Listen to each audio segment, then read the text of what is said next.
Sa showbiz saksi, kasunod ni superstar Nora Aunor, isinusulong din ngayon na hiranging national artist ang star for all seasons na si Vilma Santos. Kaya naman tila muling nabubuhay ang rivalry o banggaan ng mga diehard Noranians at Vilmanians. Darito ang report.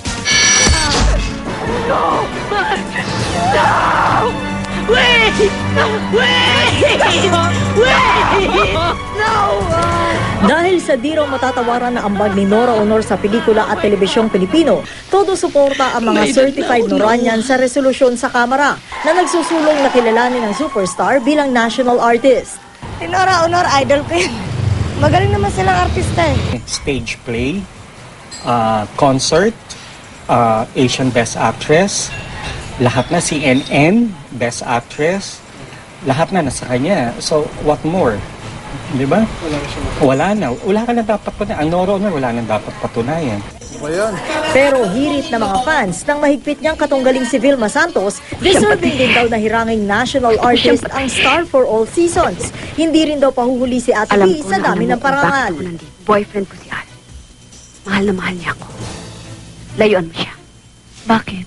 Mahal ko siya. Mahal ko rin siya. Nauna ako. Unahan ba dapat? Handa akong mamatay para sa kanya. Hindi ako pwedeng mabuhay nang wala siya.